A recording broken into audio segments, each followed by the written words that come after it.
Hi there, welcome to another episode of Van Talk. Marlon's not here with us this time. I've got the invisible man, Omari. You can follow the podcast on TikTok and Instagram at Van Talk Pod. You can get the audio version on Spotify, Apple Podcasts and Google Podcasts. Okay, so let's get started. So mate, you know, in the last video, I mentioned about females getting ripped off. Yeah.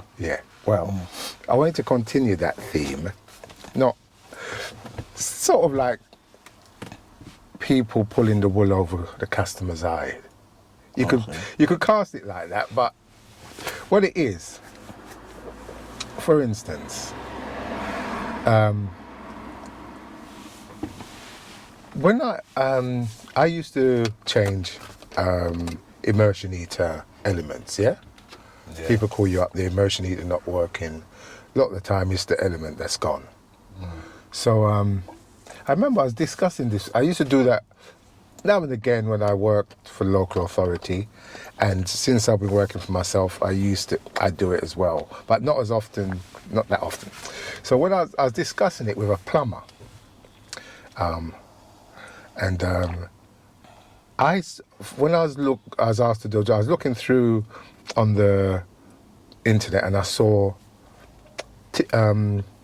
titanium ones, which I didn't even know existed. So I thought, I'll fit one of them because they're going to last longer. So I mentioned that to the plumber and he says to me, well, why do you want to fit one of those? Just fit an ordinary one, and that breaks down in a couple of years, and then you can go back and fit another one. So you've got constant work. That's not how my brain works. I want to do the best job I can. Because, you know, so I was sort of taken aback by that, you know. I didn't end up fitting a titanium one because I wasn't sure, because I didn't even know they exist. I didn't know that people fit them or whatever. And I'm not an expert in that field. Yeah. You know, I just changed them that stuff. Anyway, but I was taken aback by that sort of attitude, right? And there was another time, because if I go to a job and let's say a specialist bit of equipment like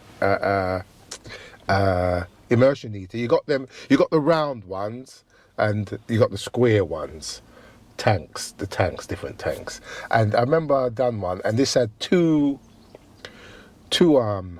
elements in it, right? Off peak and on peak and all that. And it was controlled by a time clock, a good time clock as well. And you know that estate that I've always getting called for, usually to do with the fan? Yeah, it was on that estate. Okay. So I went there, looked at the thing, and because it was the original boiler, immersion heater with the original elements, I took the name and details, contacted the firm, and got the exact, I told the client, and got the exact details for the exact replacements. Because usually, that's what I do. If I go there, I'll get the details and I'll try and get what was originally there, because it's made for that tank. It's made for that situation, so it will fit.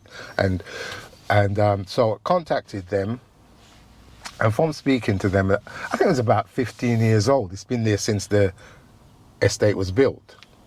So I was saying to the client as well, I said, you know what, I think you should change that time clock as well, because that could be dodgy, that could cause. And the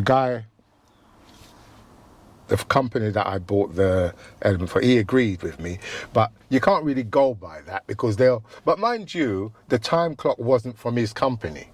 Right. So he was agreeing with what I'm thinking, changed a lot of it. So he wasn't trying to sell you additional. Yeah, no, it wasn't. So I put it to the client agreed, give me the money to buy the elements. And when they came, they were good, proper, you could tell, because you can get generic elements that will fit in there, right? But you could tell this is good made stuff. You can just tell by looking at it when it comes. In the meantime, the guy had spoken to someone else, I think a plumber. Okay. And the plumber came around, said, yeah, because remember, took the money for him to buy the stuff. Then there's going to be my cost to fit it. Right. And the new time control. It was an Horseman. Those are good time clocks. Yeah, so in the meantime, the plumber's gone and said, nah, you don't need all that. Don't need to change the time clock, just change the elements and all that. And he was going to get his own element. I said, well, mate, you've already paid for it. I've bought it from the internet. And when you buy stuff from the internet, it's aggravation to return it. Okay. You know, when you buy it from wholesaler, you just bring it back to the wholesaler. It's not been used, not out of the package. They're quite happy to take it back. So he had to take it. I said, well, if you want to get someone else to fit, if they're cheaper and you want to go with their advice, that's all good. You know, just you've already paid for it, so you can have it. Yeah. So it was a waste of my time because I spent a lot of time sorting things out and that. Yeah. But anyway, I was glad to do that. So that's how that went. I don't know whether it went good or not, but it wasn't my concern. All I was trying to do was the best job I could. Getting the proper stuff rather than get some cheap stuff that's going to burn out in. Because remember, that's been going for 15 years. Yeah. So if you get the replacement, it should last another 15 years. If you get some cheap generic one, they're probably going a couple of years. Yeah. Right. So that was another thing. Right. So, and What, that was a female customer? no, that was just no, it wasn't female. That's just Okay. no. But what I'm saying is, my approach compared to the plumber's approach. He could have been, I'm not criticizing, he could become 100% right. You know, so I will never know. But the business about in the other scenario where I spoke to the plumber about fitting a titanium one, and he's saying, no, why fit a cheap one? So, you know, it goes in a couple of years, you're going to fit another one. Yeah. I can't believe that. Because even me, I'm always trying to get my certificates better and better so that the client can understand it, you know? And so, for instance, and even my one sometimes, I've tried, but I tried, but when, you know, like when you do something and then you look back on it, you find mistakes, you bring up mistakes. I could have done that better. Because I was trying to find an example to tell you, right? Because when you do a certificate, right, there are certain rules. There's certain rules. I got this from a very helpful guy. I don't think you'll mind me saying his name, Philip Spratt. He's a NICEIC inspector. In fact, he was the guy that I went on the 18th edition course, and he was the guy that kept it. He done the course. So I was asking him a few questions. He sent me this little email about because I said I'm trying to get my certification really the best I can. So he sent me some tips on how to write them out. And he said here there's a acronym, right, that says was new. That's the acronym. And the acronym we use when writing a summary of the report for an existing installation is to remember that it was new. Yeah? Okay. Yeah? But what's that acronym? Yeah, no, sorry. Spell it out. Yeah. Just one second. Let me just read that again. The acronym we use when writing the summary of a report for an existing installation is to remember that it, in inverted commas, was new at one time. So the acronym is was new. And it's W, the wiring, so you have to mention something about the wiring. A, you mentioned something about accessories, so you have to mention something about the accessories. S, switchgear, write about the switchgear. N, notices, labeling, identification. You mentioned that in the report. E, earthing and bonding. And W, wear and tear.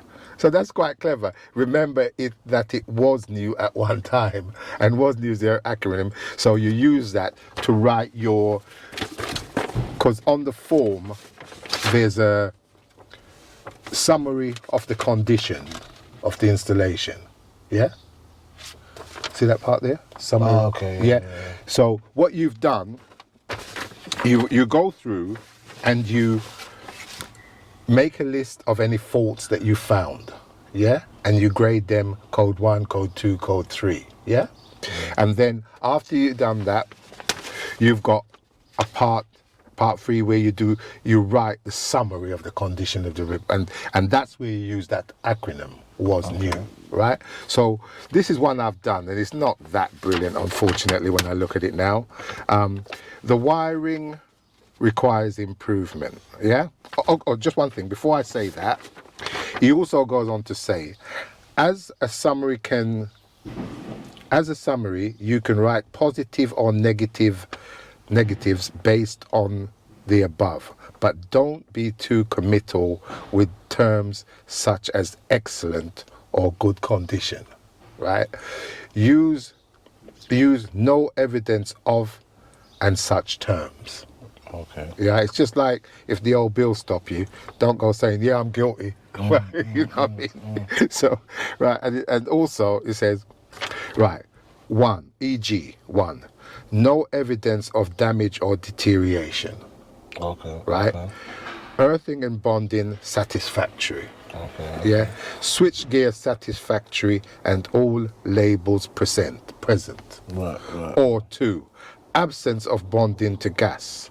Right. Low installation value on cooker circuit, but above minimum requirements. Okay. This will require closer monitoring at future inspections. Then you would recommend, say, 2 years next inspection. 'Cause if you find those type of faults, right? Okay. Right. And yeah, so that was very helpful. So ever since then, I've been trying to copy that and get my things correct, yeah? Okay. So this is one that I wrote, and it's not as brilliant as it should be. Wiring requires improvement. Part of kitchen socket wired in 1.5 millimeter cables should be 2.5. Okay. There are exposed connections in void on the oven, right? The connection of the boiler is direct from a socket radial circuit without a fuse connection unit. There is an absence of earth continuity on some lighting points. So I mentioned, and most accessories are in satisfactory condition. There is damage to some light fittings. There's an absence of RCD protection for certain circuits. There is an absence of required labeling and labels and charts. The main earth terminal requires improvement. There's an absence of main bonding to gas and water pipe. There are signs of wear and tear on some accessories. That's not too bad as it happens. What do you reckon? all right. Yeah, I don't think that's too bad. I was criticising myself a bit too much there. So that's how you're supposed to do Summary. a summary. And then I forgot to. I only printed off 2 pages. I didn't want to bring off the whole thing. So and there's another page where you've listed what you found and gave them the required 1, 2, or 3 coding. Right. So and then what I usually do is tell the customer, any problems, get back to me. But the thing that I think that I do that I know the customers love is what I do, I send them a video. Okay. I take my phone and I would, like for instance, on this one, where I say part of the kitchen sockets is wired into, I would video that and say, look, that's wired in 1.5, that needs to be changed to 2.5. This is the gas meter, there's no absence of bonding there, that needs to get an earth bonding there, right? So I do a video of all the faults, and send it to the client on my phone, send to their WhatsApp. And they love it because it's plain and simple there. And you could look at it as a disadvantage to me because they don't have to get me back to do remedial work. If they want to get another electrician, it's all there for them to do. An electrician should understand what I've written if he's a qualified electrician, right? But the coup de grace, is that the right word? Where you've got that video evidence that tells them plainly, even the customer can understand it. Yeah. But and also, not only that, mate, when I do a job, if sometimes I go there and the tenant's there, the client's not about, so I video what I've done and send that to the client, and they like that. They always, oh, thank you very much for that video. It was very helpful, you know. So it's just like the job I just done with that fan. When I sent, she was worried about it, whether it's going to work or not. So when I done it, videoed it, showed her the fan taken out, the new fan in, showed her that it was working, evidence, and she was well happy. Come back, thanks for the video. It really helped. So that's what I do. So there's never any problem that I found with clients and understanding what I do, because they can phone me up as well if they, so basically I don't pull the wool over their eyes, which is not my intention anyway ever to do that, you know. So that's that out the way.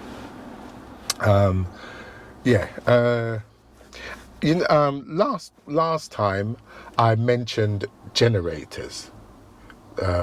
Okay. Yeah, when I watched the webinar, and a couple of people phoned me up about fitting generators and all that. What's the generator for though?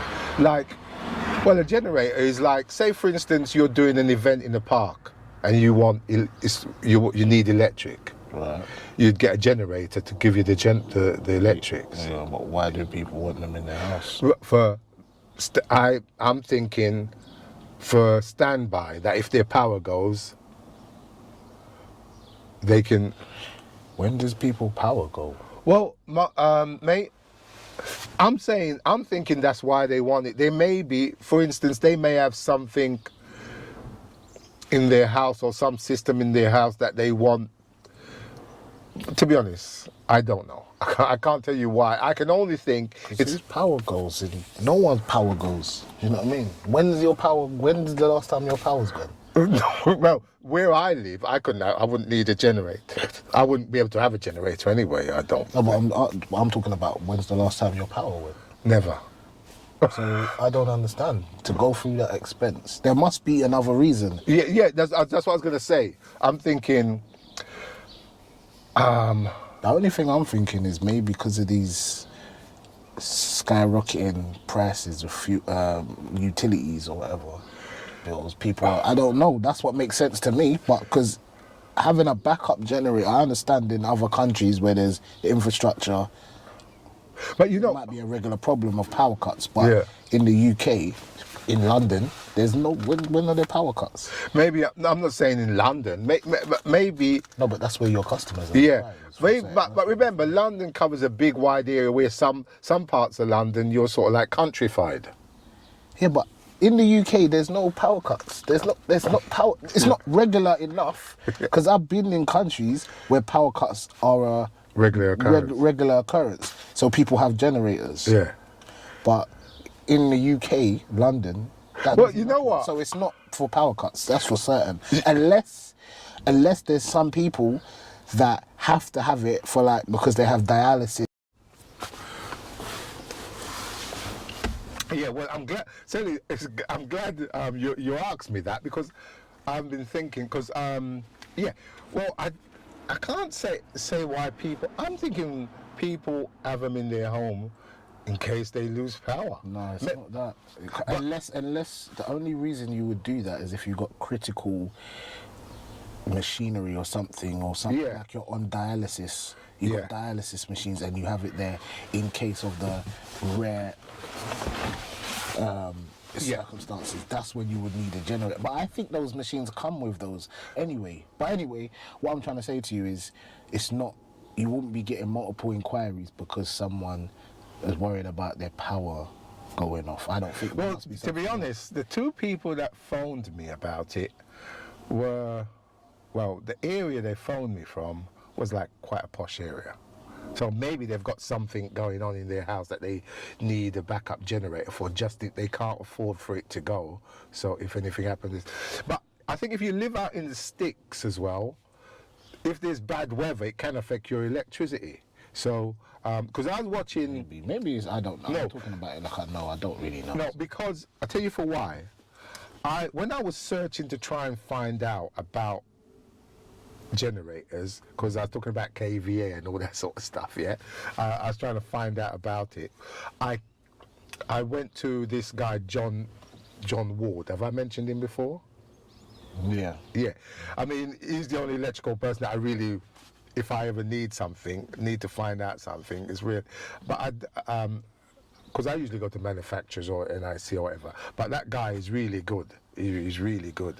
And I tried to search about generators on his site, and I think he lives out in the sticks, and he had a generator, and the weather was bad, and something happened to his electricity, so he just switched over to the generator. But it wasn't explained good. It was like, it was all stormy weather, and there was captions on the screen, because you know me being a bit thick, I need it explained bit by bit by bit, right?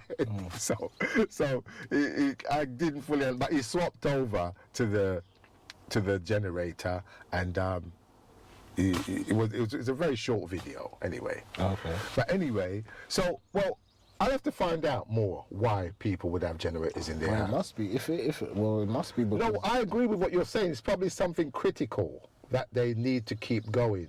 But I didn't know that in the countryside they have problems with their electricity. I didn't. I'm just thinking logically, because if you live out in the sticks somewhere, or maybe on a farm. But I'm talking about the people that called you. Oh right, they don't live out in the sticks. So that's what I'm saying. It doesn't make sense to me. Yeah, I didn't really ask why they needed it. I was just saying, yeah, well. But are you getting multiple inquiries? No, I got two inquiries. I think it was last year. Oh, okay, so it's not an issue then. No, it's just two inquiries. I was thinking, you know, like you got EV chargers going. I was wondering if that's going to be the next thing, people wanted generators fitted. I don't know. But then again, someone might call you. We're having an event. We need some generators. We need to get electrics. Can you set it up for us? Okay. Right, and I've not done that before, so I was trying to find out more about it. And also, you know, in mechanical shops on building sites, you may need generators as well, you know, for temporary power and all that. And in mechanic shops, you might need a generator to do their arc welder or something like that. Okay. Yeah, and because when I was talking about it with Marlon, we was talking about what kind of fuel, but what I sussed that a generator is like, it's like a motor, like a car. You put oil in it for the move to oil, keep the moving parts all oiled. Then what I found that you can use petrol, diesel, petrol, or you can have electric ones that you charge up. Because those, like, if you're going camping and you have some little electrical stuff you need doing, they've got ones you can charge up, bring to camping with you to give you power there, yeah? And then, but because I was speaking to someone from a company that makes generators, and he was telling me, he was saying diesel is the best to use. Unleaded petrol is good as well, but you can't store unleaded petrol for too long because it goes off. Right. I didn't know that. Right. So I'm only going by what this guy said. But what it is with me, when I phone up these people, I got my mind's all going. So I'm asking question after question to try and find out certain things and get it plain in my head. And I think the guy, he was a young person, it was a technical department, but when I asked certain questions, he had to go and get some more information. So he took my details, and he was going to get someone to phone me back to go over it. But they didn't phone me back, so I phoned them again. this time I spoke to their admin because I couldn't get through to the technical department this time, and they seemed to know about me. I think they had a record of my name. And they said they'd get them to phone me, but they never phoned me. But they didn't phone me back because nowadays it seems like it's hard to get information off the phone. It's all about emails. You have to email or do that chat thing. It's a better use of time, to be honest, more efficient.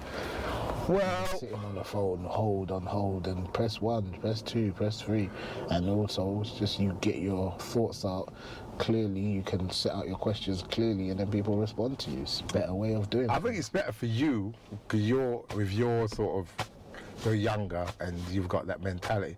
But I like to speak to people, but I understand what you say because they're written, right? But I don't know. I like to speak to someone and get it explained to me properly.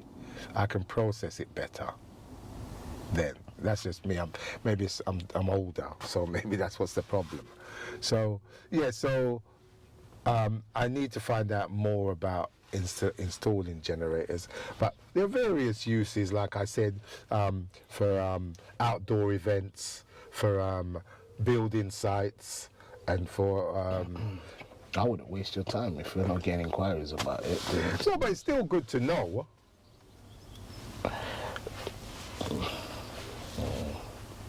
Yeah, no. I would say there's other things that if there's other things that more important. To building your knowledge in something that you may never use. Yeah, that what you're saying is true. If you need to use it, then you can use the time to. If someone gives you a job to do it, then you can find out what you need. Yeah, but it says be warned, be something, be prepared or something. I don't know. Well, then you can prepare for every type of job that ever comes. How do you choose which one to go for? Then you might as well just get expertise in the things that you will use or need to use most regularly. Commonly. Yeah. Right. If you remember the last time, still on the thing about the generators, I said the KVA remind me of college stuff I used to do at college, and I didn't fully understand the KVA part of it, and I've been trying to look into it, right? And what I'm thinking is you got voltage, which is the pressure, and you got amps. KVA. Yeah, you got the amps, which is the current, right? So you're gonna use that generator to produce amp and current, and then it's gonna together they're gonna produce wattage, kilowatts. Yeah, so what's gonna come out, and that's depending on the efficiency of the motor of the generator, where the power factor comes in, right? Right. So that's in my mind, that is how I see it. You got your generator, with your fuel in it, is going to produce pressure and current to give you kilowatts on the other side coming out of it for you to run your thing, right?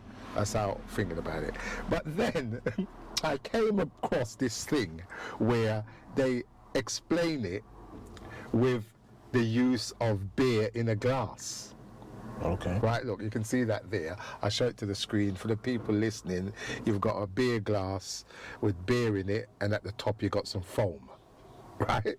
So, what they're saying is,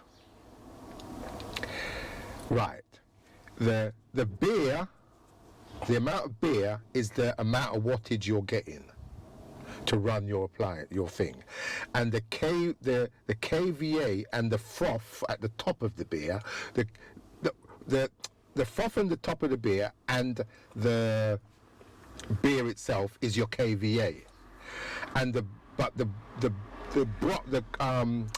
froth at the top is your KVAR, which is your reactive power, which confused me a bit more, right? So what this analogy, from what I'm reading here, the analogy is, the barman is the generator, and it's how efficient he is pouring that beer to lessen the froth at the top that makes that Yeah, that's it. If you've got a good generator or a good barman, he'll give you more power, more beer, and the generator will give you more power. Right. So the less froth at the top of the beer glass is the more power you're going to get, and the more efficient your motor is. So basically, So the froth at the top is wasted energy. yeah, Right. basic, yeah. Yeah, so I don't know if it don't. Does that make sense to you? Yeah. Yeah. Well, you're a mathematical man. I'm not, and I suppose I understand it fully. But okay, what about what I'm saying, where you've got the voltage, the pressure, the amps producing the current to produce the kilowatts? That makes sense to you as well. No. The beer glass is more. Yeah, that makes sense, because what you're saying is that the non-froth part of the beer is energy that it represents energy that you can use to Yes. power whatever Yes. you want, and the froth represents energy that you can't use. It's used somewhere else. Yeah, And the wasted. generator, yeah, it's wasted, and then the beer, the barman is the generator. So the generator determines how much power is used, and the froth, yeah, and also generate, and its efficiency dictates how much froth there's going to be. So it makes sense to me. That makes sense. Yeah, well, you're a mathematical man. I know No, that. it's not, but this is just Common sense. logic. Logic. It's a Yeah, well, logical way of mathematics approach. is logic as well. Yeah, I know You that. know, logic. If you're good at maths, you've got good logic. Yeah. So anyway, that's it. If people want to have a look at that, and like I said, you can find it on the internet. So it's just something I thought be interesting to bring to the people's attention. Yeah. kVA and kilowatts explained by a beer in a glass. Right. So that's that. Also, mate, I've been getting these.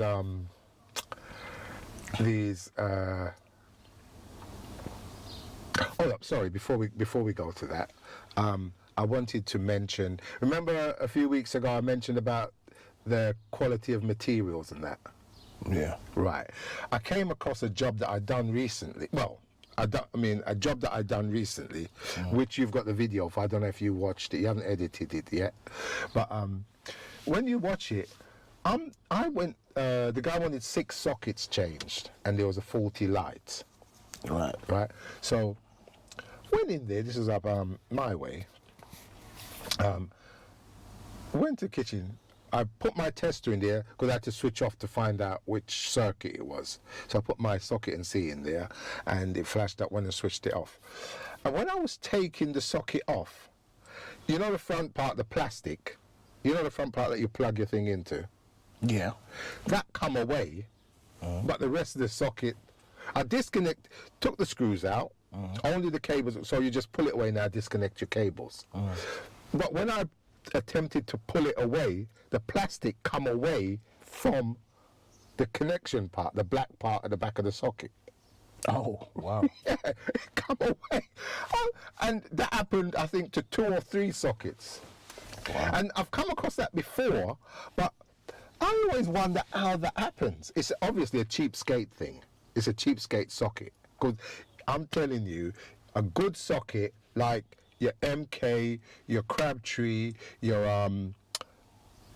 Schneider, it's not going to happen. That is not going to happen, right? But I pull, and I tell you what as well, there's a little bit of because I was working in the kitchen and the dining, what I'd done, I found that the thing that was the isolated that circuit. Plugged my I've done a couple in the kitchen, then in the dining area, plugged my socket, because just off, plugged my socket and C in there, Right. and it didn't come on. Okay. So, that must be off on the same circuit. Same thing, took out the screws, pulling my socket away now to disconnect it, the plastic come away. So I'm disconnecting, it was still live. Wow. It was still live because it's so faulty, when you plug in, you're not getting any contact. The first one I was lucky enough to get contact, but this one I wasn't getting any contact. Well, that's what it is because people want to pay cheap prices, cheap electricians. that's really, because what I'm thinking is though, mate, is how does that happen? Because you've got the socket fixed to the box, right? How does that break? How does that happen? Deterioration. Yeah, it's obviously deterioration, but deterioration where the plastic, where the front part comes away. Usually some sort of adhesive deterioration, right? Yeah, it must be when I'm thinking about it. But like I said, I've come across it before, but this was about three sockets that was like that. It was shocking, really. Cheap stuff like that. Now everyone wants things cheap, as we discussed previously, which doesn't make sense to me. I wouldn't buy cheap stuff that I'm gonna have to replace again and double up my costs. Yeah, but the thing about it is, mate, when you call an electrician in, you don't know. You're just trusting the guy to do a job. You don't know he's using cheap gear. True, the layperson. But at the end of the day, I'm basing it upon attitudes that when I'm answering calls for Eastway Electrical or whatever, how some portion of the inquiries, the outcome, it's just literally focused on price. Right, yeah. How much is it going to cost? That's it. So when you have that attitude towards a service, that means you're purely making things based on price. That means you're not factoring quality or workmanship into it. Right. So then I think that's where you're going to get these instances where things are cheap, when you're going to get the cheapest electrician that you can possibly find, and that electrician might not be as competent and they might be using these cheap materials. Yeah. I mean, when you watch it, when you're editing that, you'll see what I'm talking about. You're just pulling it and the socket comes apart. It's a joke. It's terrible, mate. Really bad. But yeah, so that was going on about the deteriorated. But mind you, when I say deterioration, that's not deterioration in materials. That's just cheap materials, because it's not like it was a MK socket. Right. And it's coming across and they're deteriorating in their thing. No, it's just but bad. Back in the day, could you have got something cheap like that? You can get something cheap now. No, what I'm saying, back in the day, yeah. 20 years ago, you could buy cheap. There's always been cheap. Yeah. There's been poor quality. Because listen, you know when you go into a local shop and they're selling all sorts of things, and you've got electric stuff in their sockets there, and that.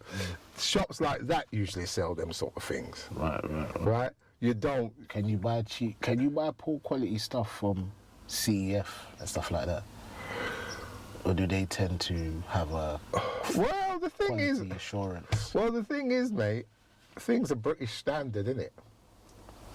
No, but there's these things that you're buying in the shops must have some sort of British standard or whatever. Yeah, that's what I'm saying. But what I'm asking is that in CEF, can you buy these same low quality accessories? Well, like I was saying the other week, right?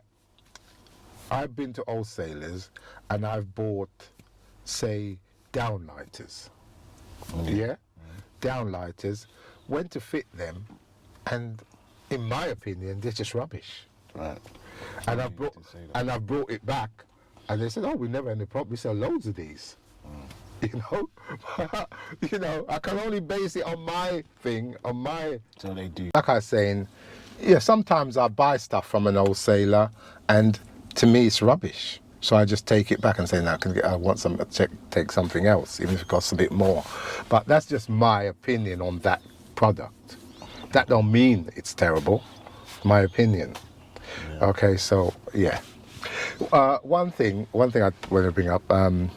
I kept getting these emails about a radio station for builders.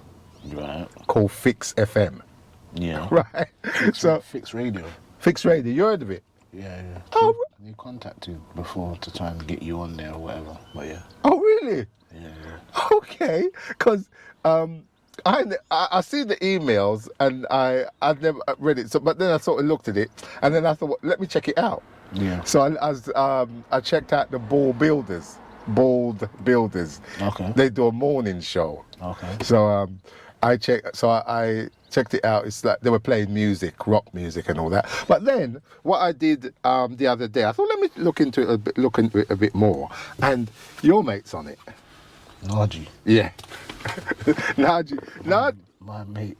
No, well, when I say your mate, is you're the one who told me about him, and you've sent me a few videos about him, and because.